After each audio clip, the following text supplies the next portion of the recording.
Монгол Улсын ерөнхий сайд оюун эрдэнэ Монгол Улс бүгд найрамдах Хятад ард улсын засгийн газрын хоорондоо гашуун сухад ганц мод бомбын хил дамсан төмөр зам нүүрс худалдах 5 толгой нүүрсний ургаан хүчин чадлыг нэмэгдүүлэх хамтын ажиллагааны тухай хэлэлцээрийг соёрхон батлах тухай хуулийн төслийг улсын хурлын дарагт өргөн барьлаа. Засгийн газраас зарласан хөгжлийн 14 мега төслийн 1-р эрэмблэгдсэн гашуун сухад ганц мод бомбын төмөр замыг холбох засгийн газрын хоорондын хэлэлцээрийн төслийг улсын хурлаар хэлэлцүүлж үндсэн чиглэлийг батлуулсны үндсэн дээр 2025 оны 2 дугаар сарын 14-нд 2 талд гараа үүсгэж зурсан юм а. Энэхүү хэлэлцээрийг соёрхон баталснаар гашуун сухад ганц мод бомбын хийд холбоолтын төмөр замын бүтээн байгуулалтын тендерийг энэ сард зарлахаар төлөвлөж байна. Одоо засгийн газрын хооронд хийгдэж байгаа томоохон хэлэлцээр за мэдээж энэ хэлэлцээр бол дотроо 3 төрлийн дагалдах компани хоорондын гэрээнүүд явах юм учиртай. За үүнийг дурдах юм бол төмөр замын хил холболтын асуудал энэ зам тээврийн яам дээр хариуцж байгаа. За мөн нүүрс худалдаа урт хугацааны гэрээ.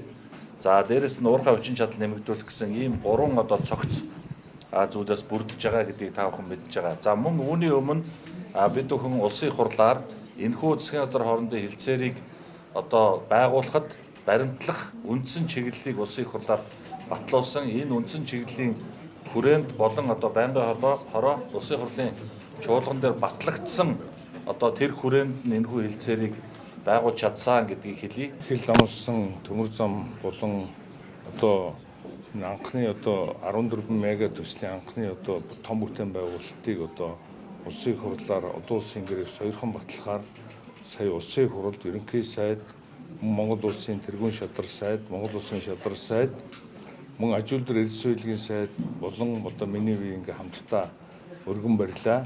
Тэгээ бидний бол гол зорилго бол хил дамсан төмөр замыг богино хугацаанд барьж байгуулах. Энийг барьж байгуулахын тулд гэрээ соёрхон батлагдсны дараа тендерээ зарлана.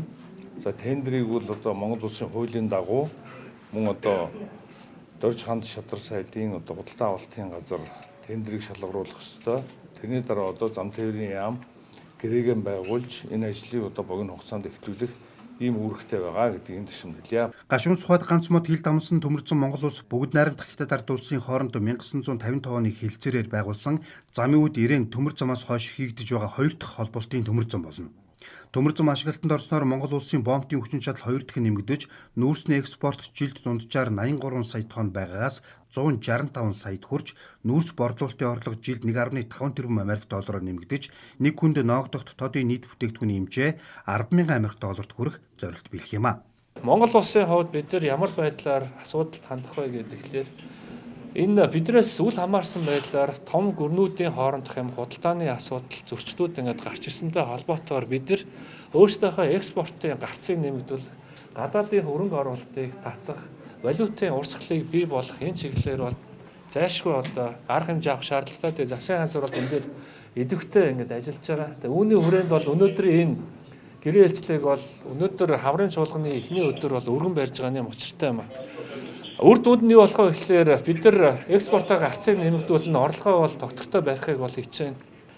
Тэгээд хил холболтуудаа бол яарвчлан эхлэхийг бол өнөөдрөөс ажил хэрэг болгоод явах гэж байна. Тэгээд үр дүнд нь бол хэдийгээр үн буурч байгаа ч гэлээ гэсэн бит хэмжээгээр экспорт өсөх. За тэгээд хил холболтууд өснөөсөө болоод Монголын гарч байгаа бомбуудын урсгал нь сайжрах, эргээд бид нэр төлбөрийн балансаа барих, макро эдийн засгийн доктортой байдлыг хангах гэсэн энэ бодлогын арга хэмжээнүүдийг авч хэрэгжүүлэх энэ суурь нь тавьж байгаа гэдгээр онцлог юм байна.